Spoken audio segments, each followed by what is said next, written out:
We're an island nation, drawn to the sea that surrounds us. For many, it's a playground. For others, it's where we earn our living. But the sea's unpredictable. It can change in an instant. And when accidents happen, they happen very fast. The sea is a dangerous place. If you don't respect the sea will bite you. There to save our lives is a volunteer army of nearly 5,000 ordinary people, ready to leave their jobs, their families, to race to our rescue. It makes the hairs on the back of your neck stand up, to know that if it wasn't for you, that person wouldn't be here. They rescued me, but they also saved a mum, a daughter, a sister, a wife. Oh my God. To see someone disappear under the water right in front of you is brutal. It's absolutely horrendous. Equipped with their own cameras, My light flashing. Yeah, mine. the crews give us a unique insight into every call-out as only they see it. Right, there's another little wave. Speeding through the roughest weather, searching for people who may only have moments to live. Can you still hear me? For those who risk their lives, it has become a way of life. When those pagers go off, it's life and death.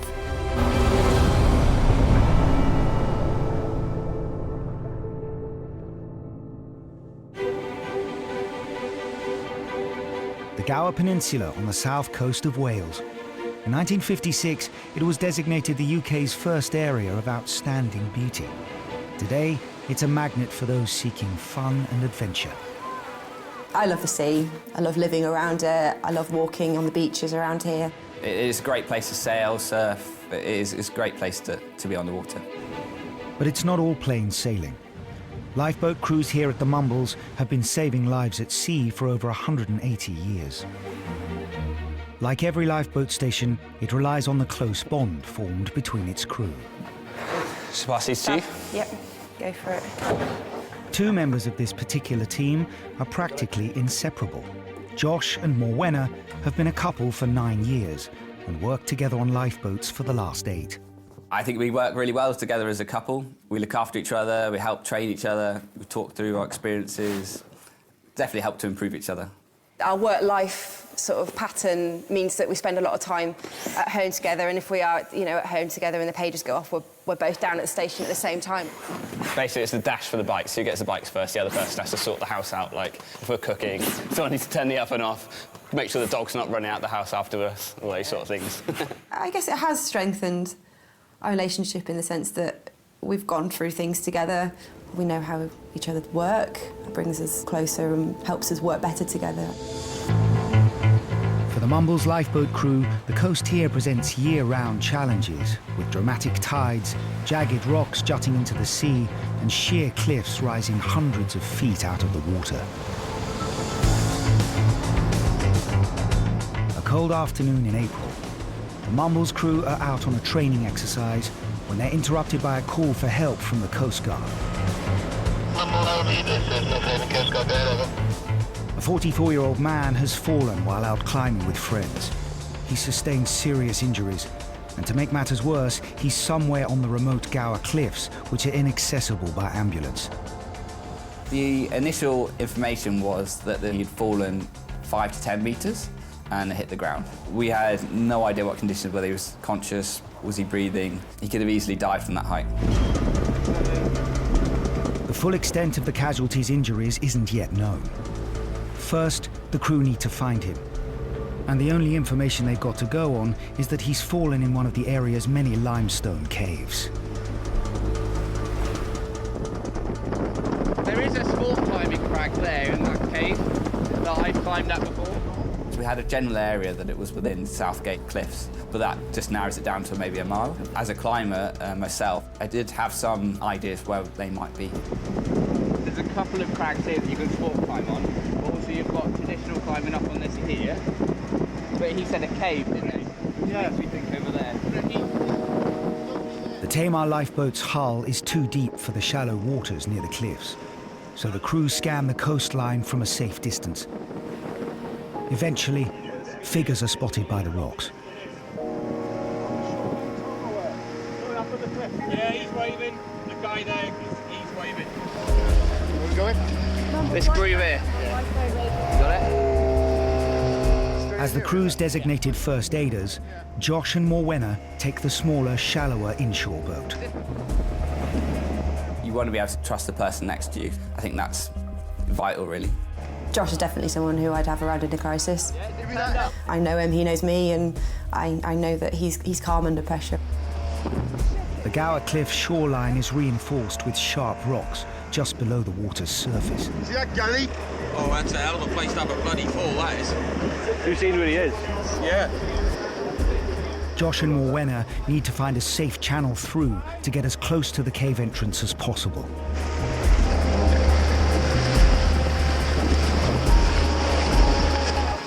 As we approached the shoreline, there was another climber who was waving. He waved us in, so we navigated ourselves through there and scrambled up the rocks to him. How we doing? Stable. Okay, good. Yeah, I think the bleeding stopped. I think he's got a compound fracture of his hip. Right, okay. How long ago did it happen? Quarter of an hour. Okay.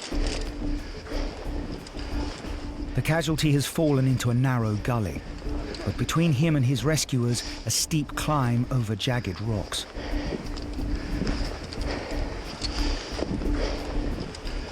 Climbing to the casualty was tricky with the equipment that we're carrying. We've got a big first aid kit, we have our oxygen bag, and also we're climbing around in a dry suit with big wellies on, so it's not ideal for climbing on rocks. So how high was the fall then? He was still situated sort of 4 or 5 metres up on a sort of rock ramp, obviously in a lot of pain. Hey bud, how you doing? I'm Josh. Yeah, you're lucky we were out on exercise. We're just round the corner, just trying to find you. Can I pass this down? My main concern was a head injury. Seeing the height he'd fallen, it was a long way. I was worrying about concussion, did he have a bleed on the brain, or anything that could make his injuries so much worse. Took a big one to the side of the head. Sure. A little one to Yeah, the front okay. helmet. The main thing when we've heard is a head injury. That's our main concern, you falling. I mean, you guys have all seen it, so would you say the leg is the big issue? Yeah, the helmet took the brunt of that. Yeah, okay. So your leg is your main worry, is it? Okay, all right. What we need to do is stabilise him, make sure he's not going to get any worse, so treat his wound on his leg, give him oxygen, and then start thinking about evacuating him. The only pain relief the crew can give is oxygen. Anything stronger could mask a change in his condition.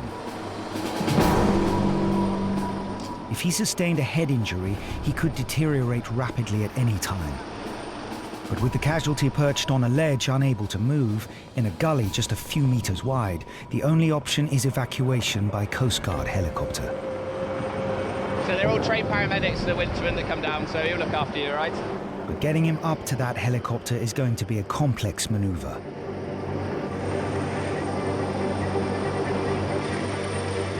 The helicopter is looking for a safe place to winch down a paramedic. All right, buddy, you're doing well. You know, it takes a long time, all these things. They've just got to suss it out, think where they're going to put him.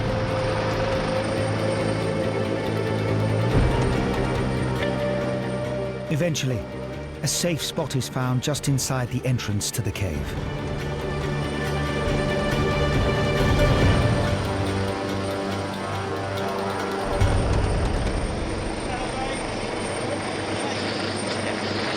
He's hit his head as well. As you can see, there's a dent in his helmet. No. Left side is the side he's fallen on. The lower leg is cracked. So it's a considerable fall. The paramedic can finally give the casualty stronger pain relief. Morphine, okay? But getting him out of the gully will be heavy going.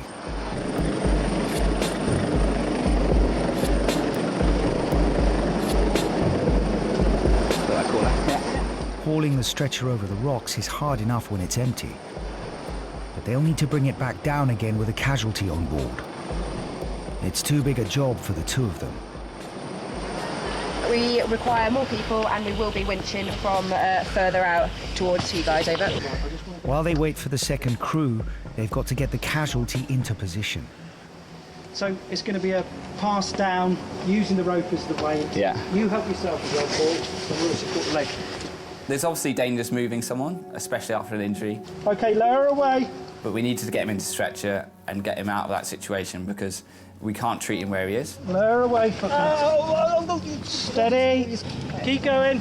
Keep going. Is that okay? Keep going. Keep going. All the way now. That's it. Well done. There we go, mate. It was tense. You know you had to do it, but you know you're also going to cause some pain in that motion of moving him. But you know it was going to be for his benefit. But it's just one of those things you do feel for him. With the casualty now lying down, the paramedic can start to assess and treat his injuries. Coming down, Paul, if you... Where is the worst pain? Is it around the cut area? Knee, Knee? Any pain up here?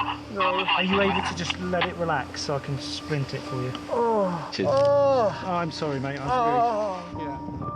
90 minutes after the alarm was raised, the casualty is finally ready to be evacuated. But offshore there's a snag. The tide's rising and it's delaying the backup team. Keep going. Keep going. Keep going. A bit more. Back out. Getting ashore and getting to the casualty proved a lot trickier than it first appeared when we arrived. We navigated our way over a number of gullies that were flooded with water because the tide was now coming in by this point. You're right. So we developed a sort of floating approach on our backsides. You know if they're asking for you that they're needing a bit of help, so of course we wanted to get down there as quick as we could. Filming myself having a heart attack.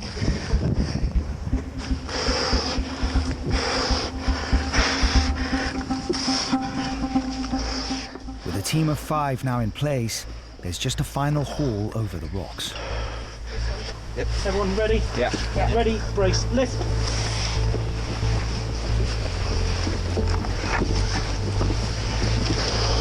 Steady. Okay, continue. We're good there. Yeah, we're right there. Yeah. Come this way a bit. See you. Okay, ready, brace, lower. Okay. Yep. Everyone happy? Yep. Ready?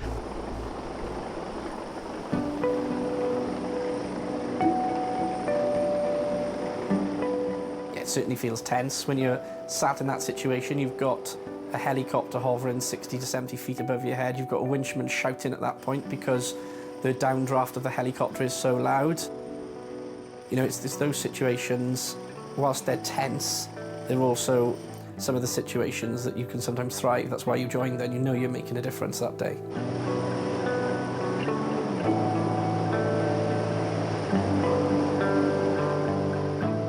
I was quite excited actually. If you've got to come out of a hole, what better way to do it than on a winch and a helicopter? So yeah, it was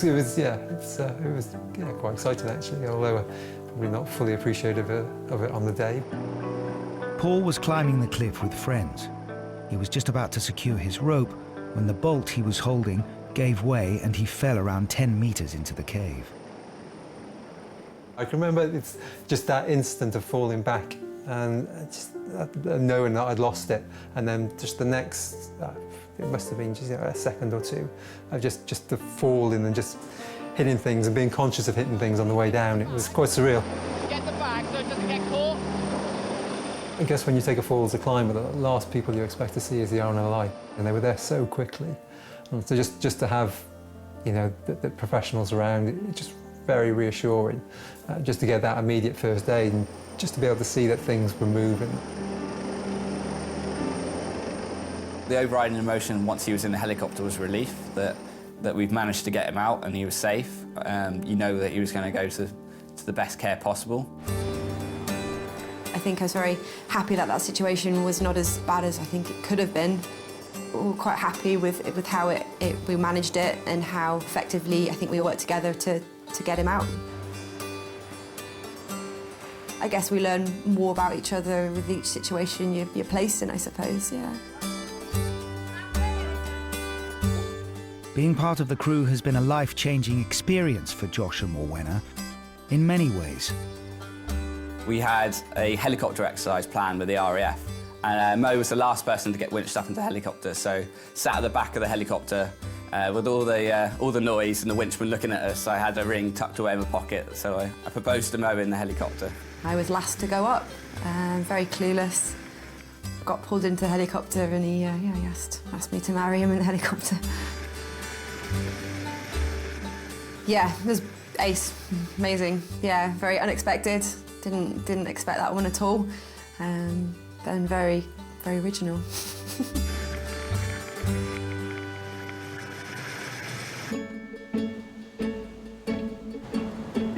Around the coast of Britain, the sea is woven into the fabric of everyday life. On the Isle of Wight, you're never far from water, and locals and tourists alike make the most of the island's beaches and leisure activities. The port town of Yarmouth on the west coast is home to one of the island's 3 lifeboat stations. Maritime artist Robert has been a key member of the team for over 2 decades. The RNLI station in Yarmouth is very near to my studio, and seeing the lads run past the window was just too much. I had to go and join in. So 23 years ago, I signed up, started the training, and I've been a member of Yarmouth Lifeboat ever since. Like the rest of the 22-strong crew, Robert has to be prepared to drop everything at a moment's notice. The big difficulty is if you're doing a watercolour. Oh dear, if that stops halfway through, you can spoil a wash. On average, the Yarmouth lifeboat crew respond to around 50 call-outs each year. These waters are highly unpredictable, even for the locals. It's very, very strong tides around here, because you've got a very narrow point on the Solent. And there's a lot of rocks poking out ledges, and you've got the notorious Needles. There's also a big shingle bank near the Needles as well, so there's a lot of places for boats to hit rocks and run aground. With so many potential hazards and with strong winds coming off the English Channel, any day can turn deadly serious. I'm sat quietly in my gallery and pager goes off. Down with the paintbrush, out with my notice, sorry, out in the lifeboat, and we're away. Hold on. The crew have been told to head towards the Needles Rocks on the island's west coast. All we know at this stage is that there's a vessel in trouble in the region of the Needles and immediate assistance is required. A Dutch yacht's rudder has broken, leaving the crew powerless to control her steering. She's now drifting in some of the island's most dangerous waters, near the notorious Shingles Bank. Any boat that's broken down or in difficulty in that area, it's always a big consideration that you want to get there quite quickly. Because if they're not going to get swept on a shingle bank, they could potentially get swept onto the Needles, which would be even worse. The shifting bank of shingle lies unseen under the water. It has caused dozens of accidents in the last 10 years, the majority boats which have run aground. There's a big one there. Okay. If a vessel hits the shingle bank under these conditions, they can turn on their side, fill up with water, and be sunk in a matter of minutes.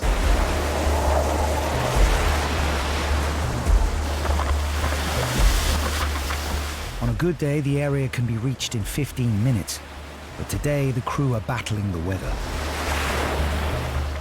There's a fair bit of water coming over the top of the lifeboat. We're now starting to feel the weight of the weather. The coxswain's not messing about. If this situation is going to deteriorate, we need to be there as soon as possible. After 20 minutes at 20 knots, the crew arrive at the scene. Christ, he's in the middle of a rough patch. Yarmouth Lifeboat, Yarmouth Lifeboat. Yes, sir, I take you have on visual now, over. The rudderless Dutch yacht is being tossed around. Beneath the water, the shallows of the Shingles Bank are just a stone's throw away. Obviously, the risks are quite high for this vessel because the waves get steeper and steeper as the water gets shallower and shallower. The boat was sideways onto the swell, so they were really rocking, going back and forth quite heavily. You could see the underside of their boats. It wouldn't have been very pleasant being on the yacht. Unable to control his boat, the yacht's skipper has dropped anchor to keep him out of the shallows. In these conditions, there's a real danger it could break or come loose. There's a lot of weight going on that anchor line. This could go quite quickly to a dangerous situation if that anchor line parted or if the anchor suddenly started dragging. We are really well focused at this point. In these conditions, there's no margin for error. The crew must carefully assess the situation before acting decisively. I think his anchor is gripping, then he's moving. Yeah. We've gone past where we were just now. It's swinging a lot, isn't it? Well, unless we take the gamble, we're going to get rid of either recover his anchor or get rid of it. Are we able to get a line on him and then drag him with the anchor as well? On any lifeboat, the final decision rests with the coxswain. Howard decides the best plan is to attempt to hold his position so they can land a tow rope on the yacht. It did rely upon the skill of the coxswain to manoeuvre the lifeboat close enough for this to work. He's got to control a 48-ton boat. He's reversing against the weather, against the tide, against the wind, and holding it close enough to get a line by hand across to a casualty vessel.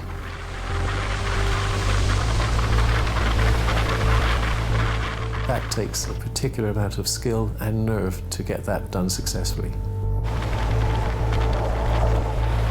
With the lifeboat in position, the pressure's now on Kevin to throw the rope accurately to the Dutch skipper. The crew stand outside the safety rail to give him an unobstructed aim. If you mess it up and the rope you throw gets tangled or you miss, it's going to take a little while to recover the line, coil it back up again. So you're talking, time you don't really have to mess about, so you need to make sure that you get it there first time and it works.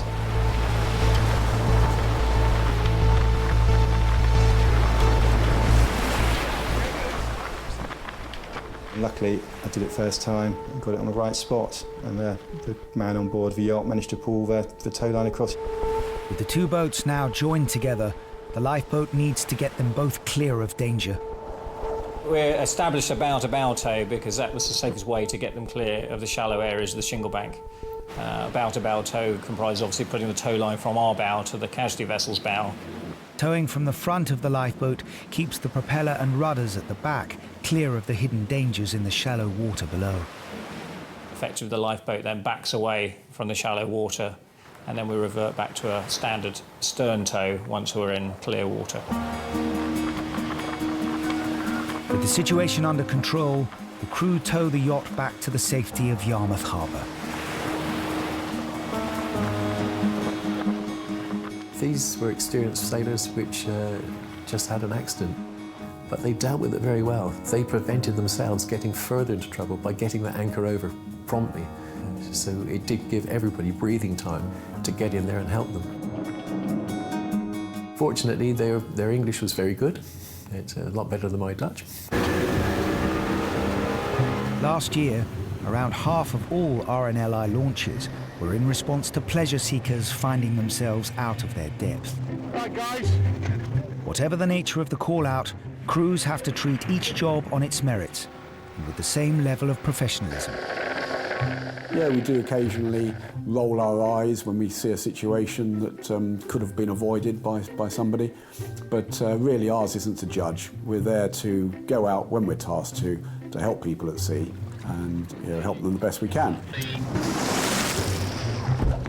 If we were to tow the same fishing boat back 4 times in 1 week, then we would probably give them a bit of food for thought to go away with. But the chances are it's nothing we haven't done before, and it's certainly nothing we won't do again.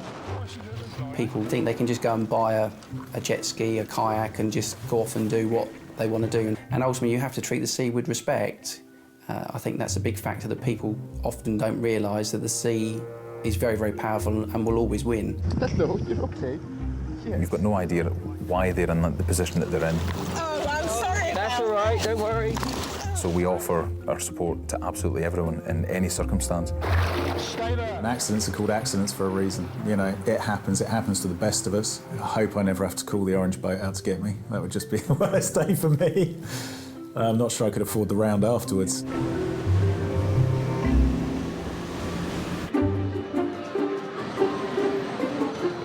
When it comes to leisure activities, Southend-on-Sea is Essex's #1 tourist destination.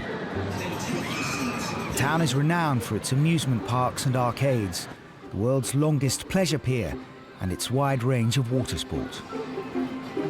The beaches in the summer are full of thousands of people. There's sailing clubs dotted up and down, people in dinghies, there's jet skis launching from Thorpe Bay. Kite surfing is very popular in Southend. On a nice day you can see up to 60 or 70 kites out in one go. We've got a real mix of people, craft and water users. But there's a serious side to this seaside town too. Sitting at the end of the Thames estuary, Southend's coastline and tidal conditions present a range of challenges. The river's always changing, the gutways are always moving, the mud, you get soft mud, you get hard mud. The tide moves fast, it comes across the mud really quickly. It's very interchangeable. The estuary's ever-changing tide means that Southend has a lifeboat station at either end of the pier, with different boats to cope with any eventuality. To cover the distance between the two stations, the crew have come up with their own ingenious solution. We've got two sort of purpose-built lifeboat buggies. They're basically golf buggies converted into what the RNLI wanted. And because of the pier's obviously a public pier, there's always mums, pushchairs, people everywhere. So we've got headlights for when it's dark. We've got indicators, which is a nice feature. Not that it is a straight pier, so we've got blue lights on it, so people can see it's an emergency vehicle. It's not overly quick, but it's quick enough. It's quicker than walking. The summer months are the busiest in Southend, but die-hard thrill seekers will head out on the water whatever the weather at any time of the year.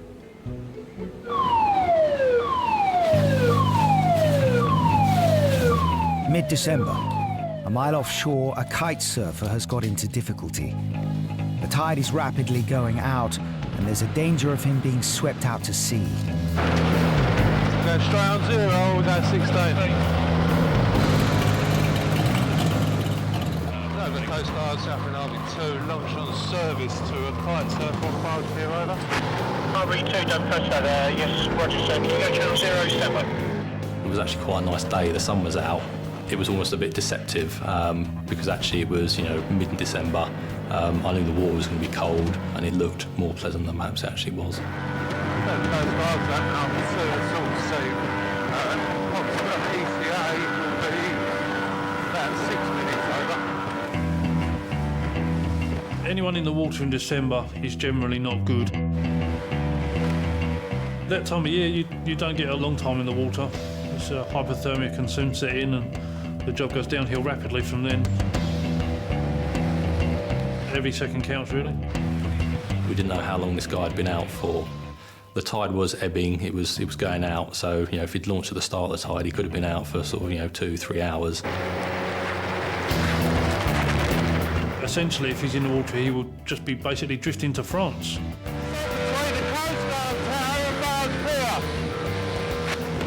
How far off? No. The empire of the wind is on the other side, maybe. Unless they mean the other Coast Guard tower. The casualty's friends have given the Coast Guard a location where he was last seen. But the information isn't precise, and in the 10 minutes since they called, the casualty could have drifted further out. The Coast Guard, Southend RV2. We're now on scene at Barge Pier. Do you have a rough distance from shore, over? There wasn't a great visibility for a lot of miles, so if it was going to turn into anything more serious, we would have been thinking about who else to call and another way of locating the man. But just as the search area widens, the crew make a breakthrough. Southend RV2, this is Dover Coast Guard. We just had a call from the second informant. The first informant's lost sight of the casualty. However, the second informant had... One of the crewmen in the front of the boat, he saw the casualty first and he pointed out to where he was. The guy's kite was still inflated, so I think that was the obvious marker as to where he was. The casualty's kite can be seen floating in the water. The crew need to find out if he's still attached to it.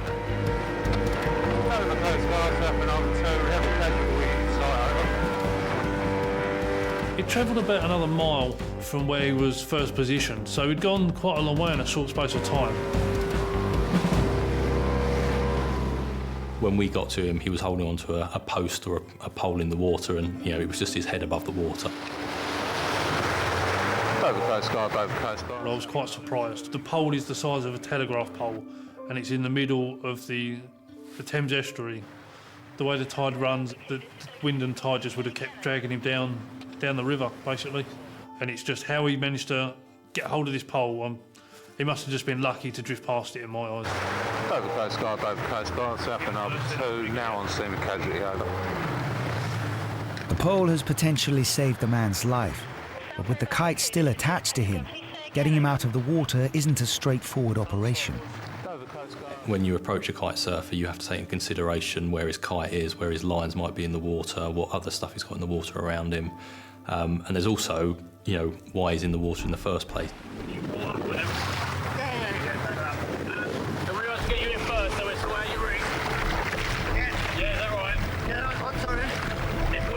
The kite's strings are wrapped tightly around the man's legs, restricting his mobility and leaving him powerless in the water.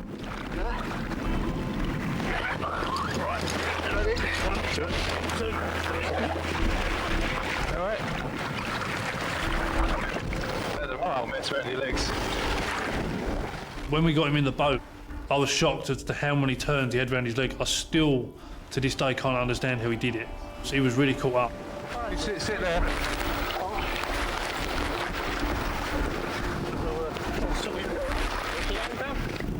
Terry, you got caught around the pole, did you? The kite surfer is 58-year-old businessman Terry. I saw this post in the water. I'm not sure why it's there. I thought, I have to get to this post. If I didn't, I would have been in the middle of channel, going out to... I could have been in Holland. Terry has been kite surfing for over 10 years, but on this occasion he was caught out by the weather. And everything was perfect until I had malfunction on my kite. My kite dropped in the water. And same time, suddenly the wind dropped. So if you haven't got wind, you cannot get the kite up in the air again. Thanks to the wooden post and a large slice of luck, Terry was soon heading back to dry land. Over Coast Guard, South and Harbour 2, we now have a casualty aboard and we're taking him to Uncle Tom's, over. I was hoping that they was going to drop me somewhere where there was no people. But unfortunately, they had to take you where hundreds of people watching you, being rescued. I was grateful, but it was embarrassing.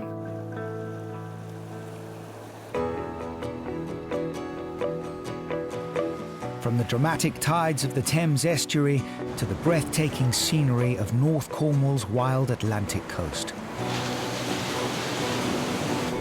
The landscape here is carved by the ocean and feels its full force all year round. Like many of the picturesque towns and villages along this coast, Portreath attracts thousands of visitors each summer.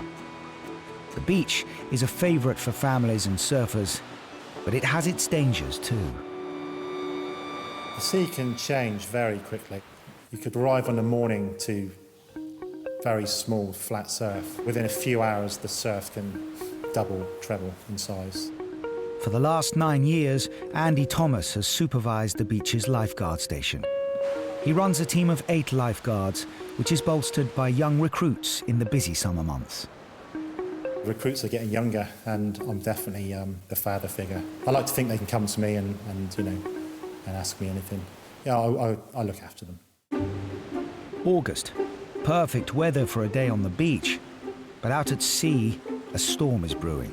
The Met Office has issued a yellow weather warning for Devon and Cornwall, with some coastal areas possibly facing gusts of up to 60 miles an hour. The heavy winds are not forecast to arrive until the evening. A national life-saving competition is going ahead on the beach as planned. It was a surf life-saving event. Competitors from around the country were racing. Their beach was fairly busy and averagely small day of surf, but there was a large swell predicted to build throughout the day. Amongst the competitors is one of Portreath's very own young lifeguards, 16-year-old Nick. Lifesaving is a sport which simulates lifeguarding. There's different races which involve tube rescue, board rescue, mass rescue, single rescue, speed. There's sand races, beach sprints. There's a really good atmosphere. Everyone's kind of buzzing and they're all up for racing. There's a lot of competitors on the beach. But with the competition still in full swing, the predicted storm arrives earlier and with greater force than expected. We was watching the competition and the heats, and roughly around 4:30 in the afternoon, a large set of waves began to break. The sea conditions changed really, really quick, going from 2 foot to 10 foot. It doesn't usually build that quick, and the conditions turned quite dangerous quite quickly. The waves got so big to the extent that we had to call off the surf life-saving competition. We made the decision right there and then, we're going to close the beach. Red flags are put out. The sea is now out of bounds for swimmers. Red flag in the beach is the very last resort. Something we don't enjoy doing, but it's all down to safety, public safety. Some people know the dangers, know the consequences, but there's the small minority that think it's still okay to go in the water. Despite the clear warnings, the lifeguards are amazed to see 2 teenage boys venture towards the breaking waves. I was down on the water's edge, really. I was just about to go home, and I saw them approaching the water, and I just decided maybe I'll watch them for the next couple of minutes, and then a big surge came up and took both of them out. One of them managed to get out of the sea, yet one of them went out really, really quick. He just got dragged out backwards in a big rip current. This person is in a lot of trouble. He's in danger. Nick was on the beach. He was nearest to the water. He turned, looked at the top. He looked for approval, saying, "Shall I go?" And I gave him the thumbs up. The unfolding events are caught on camera by 2 bystanders. Nick, followed by his colleague Harry, grab their boards and run into the waves. The boy is caught in a rip current, a powerful, narrow channel of water which is pulling rapidly out to sea. It's difficult to be able to get out there. It was like being in a washing machine. There was waves coming in from different angles. It was a very angry sea, very unpredictable. It was quite obvious to the eye that that area of water was probably the most dangerous place to be. There was a very real chance that we could get hurt. So when we got out there, he was saying, I'm fine. But he was actually facing out to sea. And I just said, look, turn around, you're 100 metres out, you've only been in for 30 seconds. As soon as that happened, he started to panic, and he scrambled on my board as quickly as he could, really.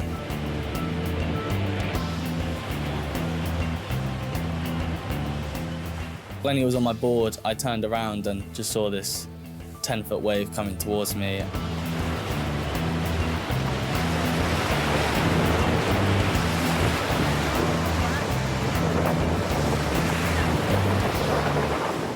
We lost the board, and with the impact of the wave, that pushed us under. There's so much turbulence, so much moving water. That's when you start to panic a little bit. It felt like a couple of minutes, but actually it was only seconds. Nick tries to cling on to the casualty, but the power of the waves prizes them apart.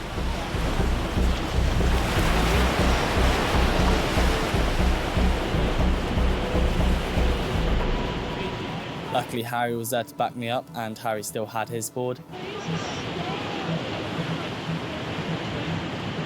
The casualty was panicking, but I knew I had to control the situation. So I very firmly told him to get on my board and everything's going to be okay.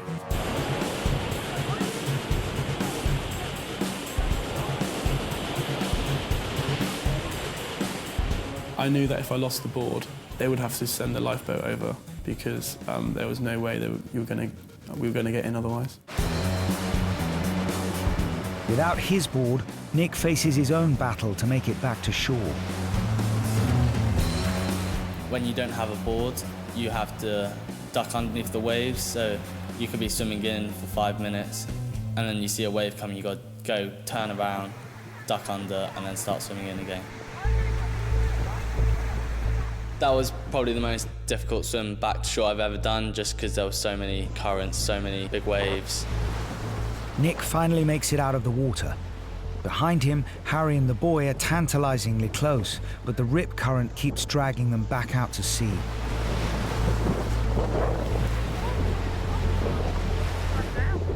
The boy is close to exhaustion. As the next big wave hits them, Harry grabs him and hauls him out.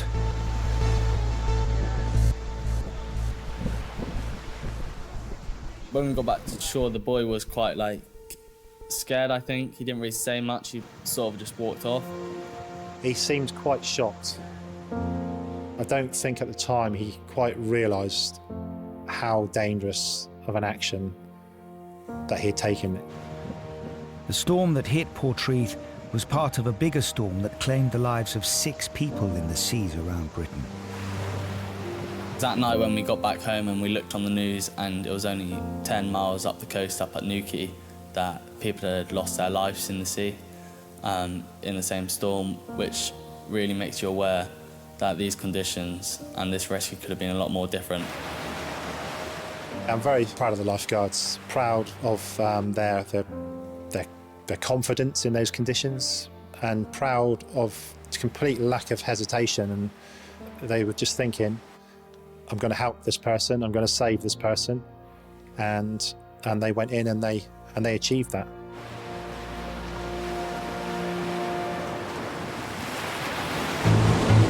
Lifeguards and lifeboat crews put their lives on the line to rescue daredevils and adrenaline junkies who find themselves in a spot of bother. But when it comes to thrill seekers, perhaps it takes one to know one. Anyone can go and play golf, anyone can go and kick a football. Not everyone has the opportunity to roll out of bed in the middle of the night and jump on a £2.8 million lifeboat. It's certainly high octane. Driving a jet boat through the centre of London can certainly be challenging and exciting. There's no two ways about it. It's certainly an enjoyable thing to do. Once you've joined and it becomes part of you, it's always that adrenaline buzz, and it's just experience that you never get again. I definitely feel without call-outs and without the adrenaline and without the danger that comes with it all, something would be missing, definitely. Yeah, of course I understand why the people do dangerous sports, because of the thrill. People say, why do you do the RNLI? It's because of the thrill, isn't it? 3, 2, 1, top! For the lifeboat crews on the Isle of Wight, and for thousands of sailors, the most thrilling event in the island's calendar is the annual Round the Island race. You can get anything up to 1,800 boats in it. It's probably the biggest race in the UK for yachts. From high-speed modern trimarans to classic yachts, sailors of all abilities come from all over the world to take on the 50 nautical mile course. If you imagine that there could be anything from 4 to 10 people on each boat, that's a huge number of people at sea, all trying to get round the island in the shortest possible time. There are different challenges at every turn. Strong cross tides and underwater obstacles around the Needles, shallow waters around Ryde Sands, and the rough open sea of the English Channel. With the amount of people involved in this race, it's not if there's going to be a problem, it is when there's going to be a problem. It's all hands on deck for the Yarmouth crew. They're out on the water from the start of the race at 5:30 a.m. and an all-action day is guaranteed. It is certainly the busiest day of the year. For us, it's a whole day's work. You don't see them all as shouts because they kind of roll on one to another, to another, to another. So dismastings, lost rudders. We've had people who've had sunstroke. We've had quite a few boats that have sunk. Head injuries, more dismastings. We never quite know what to expect until the day unfolds. Even in calm weather, The race is a test for the most experienced sailors. For the Yarmouth crew, conditions during the 2016 race were some of the most difficult they'd faced. Weather was horrendous. It was windy. It was very, very windy. I think we topped out 44, 49 knots on the south of the islands in wind. And it was just carnage. There was an awful lot of boats having an awful lot of problems. 1 p.m. The crew have already responded to a number of small incidents when they get the most serious alert possible. Music, this is Stolen Coast Guard. Sea loss, Mayday. Station with a man overboard, calling Mayday. This is Stolen Coast Guard. Mayday means a life-threatening situation. One of the yachtsmen in the race has been thrown overboard. You don't know what kind of equipment they've got on. You might hope that they've got waterproofs on and a life jacket, but they might not. They haven't jumped in, if they've been knocked in, if they've got a bash on the head. Anyone who's man overboard, it's an immediate mayday, and time is of the essence. It's not just the conditions of the sea that are putting the man's life in danger. The other boats in the race, they are all around but may not be aware that the person is in the water near them. So suddenly it's like potentially being in the middle of a motorway. You know, you've got so many boats coming down through. It's not a great place to be overboard in around the island race. The man was last seen just past St. Catherine's Point, the halfway mark in the race. He's already spent 15 minutes in a big swell with racing boats speeding past him, but he won't be easy to spot.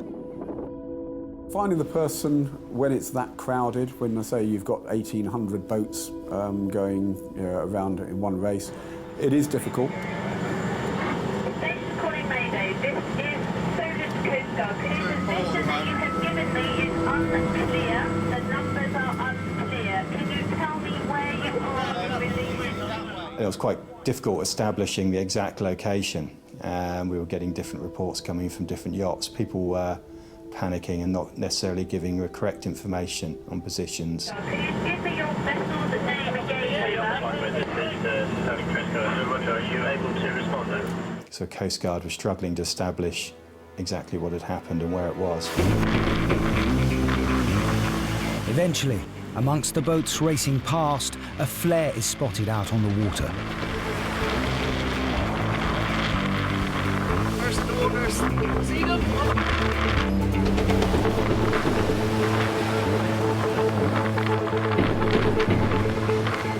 As soon as you see him in the water, your eyes are fixed on him. You're not going to let him go. You're not, if you're the guy that's recovering him or putting the strap on him, your eyes aren't anywhere else but on him. At that point, you're not looking at the flare, you're not looking at other boats, you're not looking at your fellow crew. You've got your eyes on him. He was floating quite low in the water because he only had a buoyancy aid on, so it was just literally a small, very worried-looking head bobbing around in the sea. As far as his actual life being in danger at that time, we assumed it was. We have no way of knowing how physically robust the person is until we actually get him on board and can carry out an assessment. The crew now have the challenge of lifting the casualty from heaving waves to the heaving deck above. The swell was very big, so when the lifeboat goes up, when we're on top of 1.5 metre to a 2 metre wave, suddenly we're an awful lot higher than the guy is. The first step is to attach a harness to winch him out of the water. We've got to try and pass this strop around him. We can't rely on him having the strength to do it himself.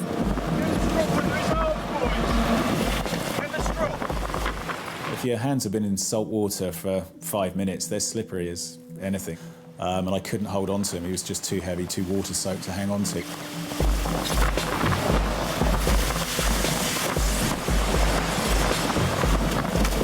My initial worry then was the lifeboat could come down on him.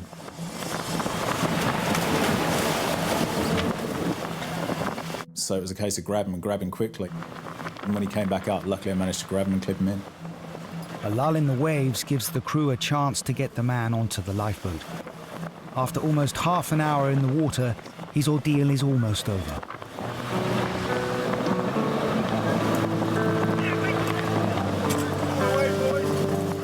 The rescued man is Nick, an experienced sailor with nearly 50 years at sea under his belt.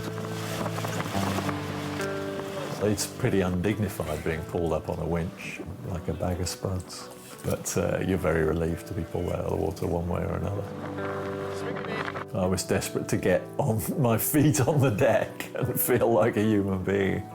I was very pleased to see them, yeah. It was a relief to get out of the water.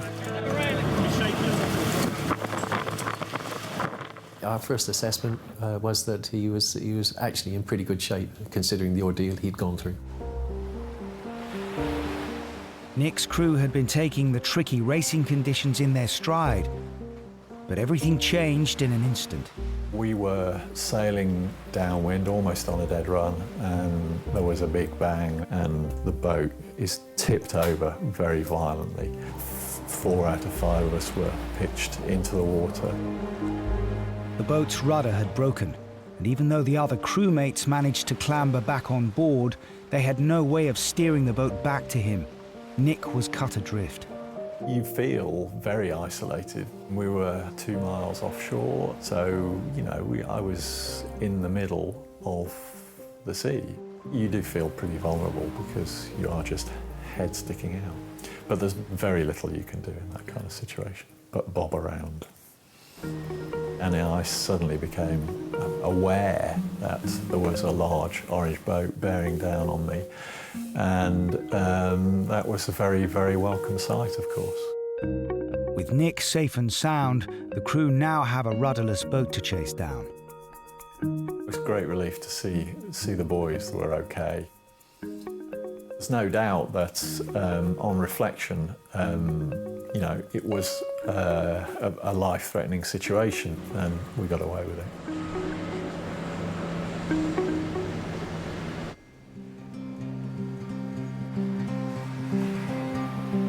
Back on the south coast of Wales, the Mumbles crew have their own challenging sea to deal with.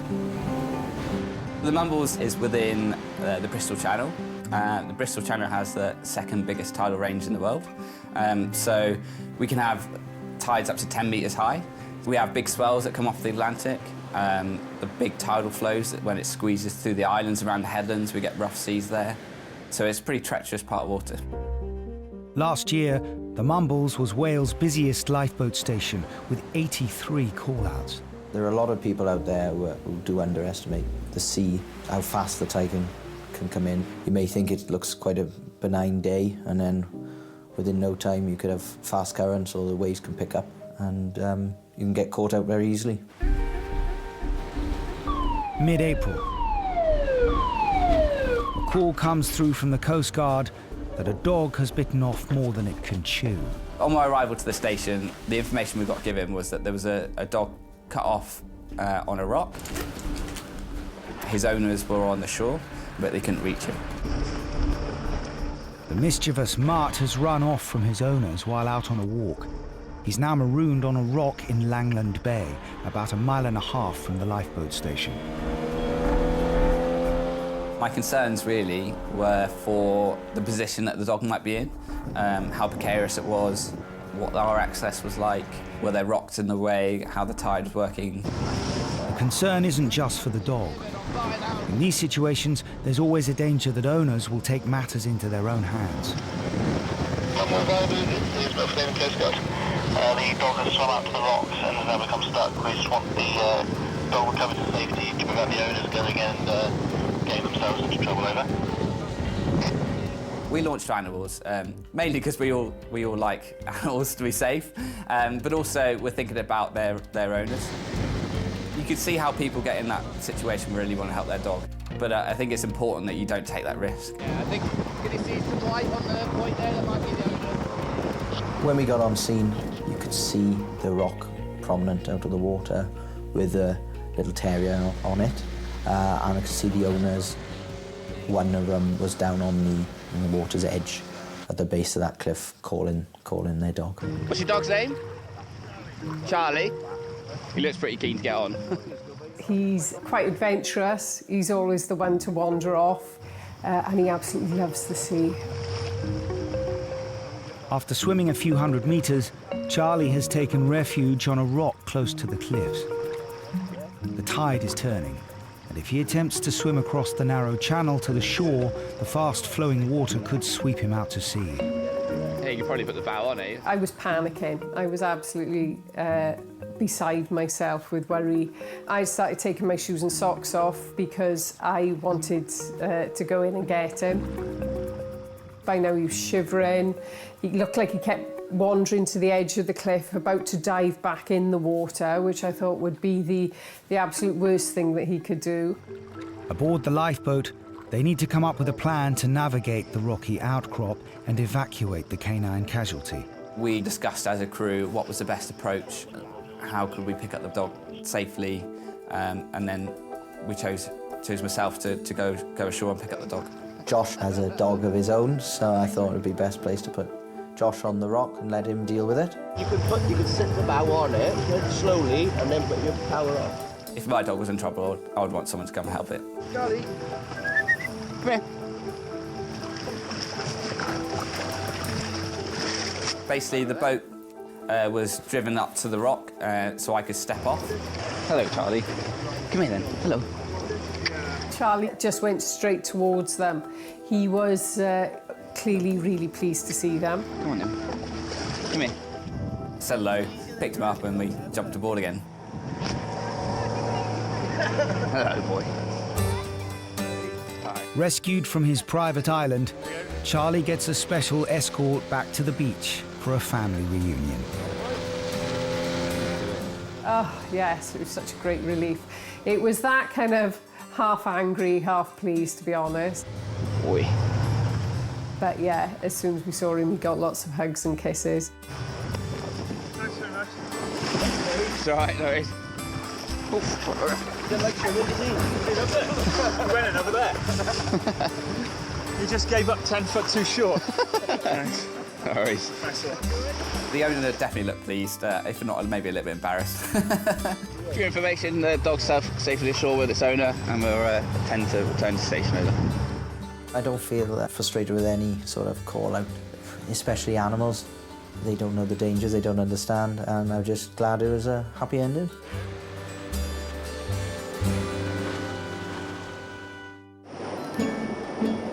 Climber Paul spent 3 weeks in hospital recovering from his broken leg. He's now up and about again and planning a climbing trip to Greece.